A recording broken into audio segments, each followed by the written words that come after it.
Assalamualaikum warahmatullahi wabarakatuh.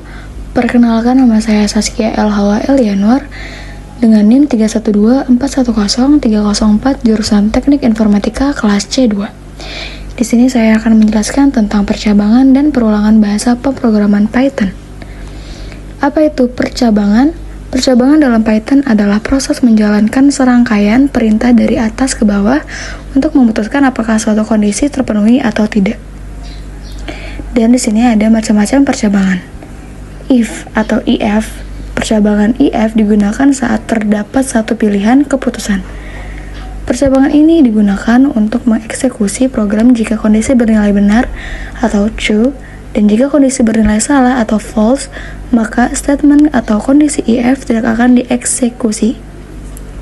Dan selanjutnya ada elif, else if.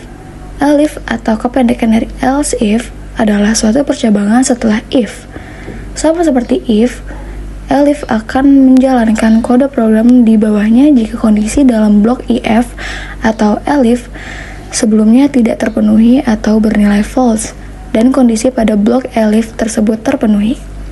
Dan terakhir ada else. Else merupakan kondisi penutup dari sebuah percabangan. Dapat dikatakan bahwa else adalah solusi percabangan terakhir, sehingga else tidak memerlukan syarat seperti halnya if dan elif. Dan ini ada macam-macam percabangan juga. Ada match case. Percabangan match case adalah fitur yang relatif baru di Python.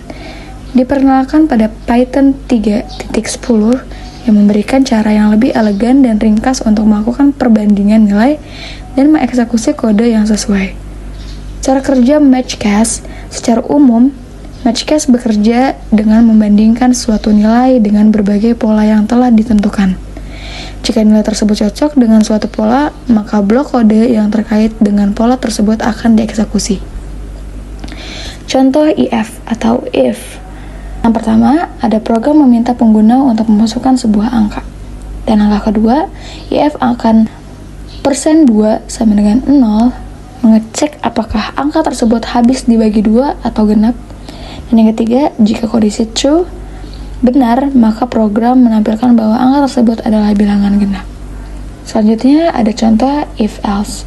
If score sama dengan 60 sama dengan jika skor lebih besar atau sama dengan 60, program akan menampilkan selamat Anda lulus.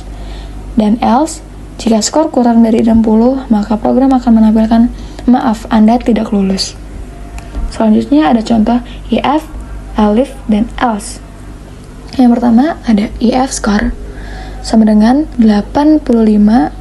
Jika skor lebih besar atau sama dengan 85, program akan menampilkan nilai Anda A. Elif score 70 jika skor lebih besar atau sama dengan 70 tapi kurang dari 85. Program akan menampilkan nilai Anda B. Elif score sama dengan 55. Jika skor lebih besar atau sama dengan 55 tapi kurang dari 70, program akan menampilkan nilai Anda C. Elif score 40 jika skor lebih besar dari sama dengan 40 tapi kurang dari 55, program akan menampilkan nilai Anda D. Dan else, jika skor di bawah 40, program akan menampilkan nilai Anda E. Selanjutnya ada contoh match case. 1. Day code adalah input dari pengguna yang akan diperiksa. Kedua ada match day code, mengecek nilai day code dan memilih kasus case yang sesuai. Yang ketiga ada case, adalah default yang akan dijalankan jika tidak ada case yang cocok seperti else. Jika pengguna memasukkan angka antara 1 hingga 7, program akan mengecek nama hari yang sesuai. Jika angka di luar rentang tersebut, program akan menampilkan pesan kesalahan.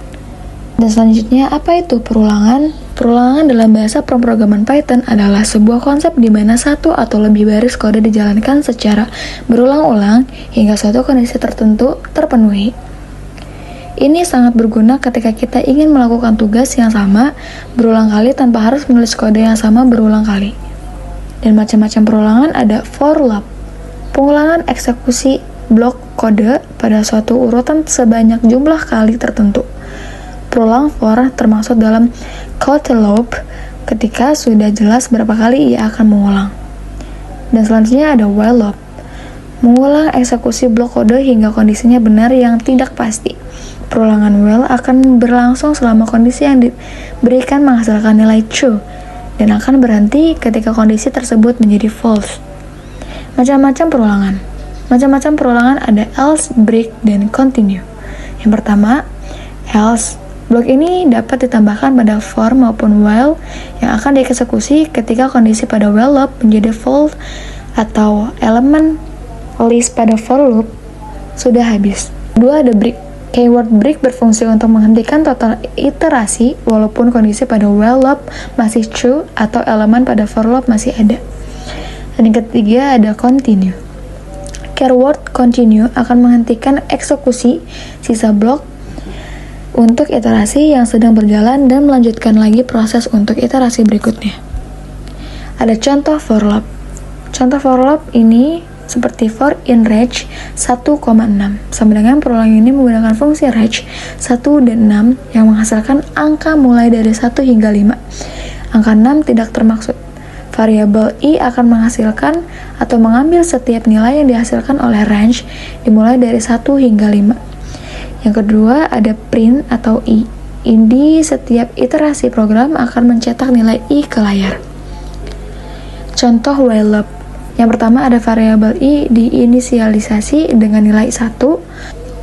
Yang kedua ada kondisi while i 5 sama dengan memastikan perulangan terus berlangsung selama nilai i kurang dari atau sama dengan 5. Di dalam perulangan, print i menampilkan nilai i dan i plus sama dengan 1. Menambah nilai i sebanyak 1 di setiap iterasi. Perulangan berhenti setelah i lebih dari 5. Dan ini adalah contoh else, break, dan continue. Jadi, untuk kesimpulannya adalah percabangan atau conditional statements digunakan untuk membuat keputusan dalam program berdasarkan kondisi tertentu. Struktur datanya ada if atau if yang sama dengan menjalankan blok kode jika kondisi terpenuhi. Dan ada elif yang menyediakan alternatif lain jika kondisi pertama tidak terpenuhi. Dan terakhir ada else, menjalankan blok kode jika tidak ada kondisi if atau elif yang terpenuhi. Perulangan loops digunakan untuk menjalankan blok kode berulang kali. Dan yang terakhir ada dua jenis utamanya, ada for loop untuk iterasi yang sudah diketahui jumlahnya, misalnya melalui range atau objek yang dapat diiterasikan. Dan yang kedua ada while loop yang iterasi yang berlanjut selama kondisi tersebut terpenuhi. Break menghentikan perulangan secara paksa. Continue melewatkan iterasi saat kondisi tertentu terpenuhi dan melanjutkan ke iterasi berikutnya. Dan yang terakhir ada else pada perulangan menjalankan blok kode setelah perulangan selesai, kecuali jika dihentikan dengan break. Sekian dari penjelasan saya mengenai percabangan dan perulangan bahasa pemrograman Python. Wassalamualaikum warahmatullahi wabarakatuh.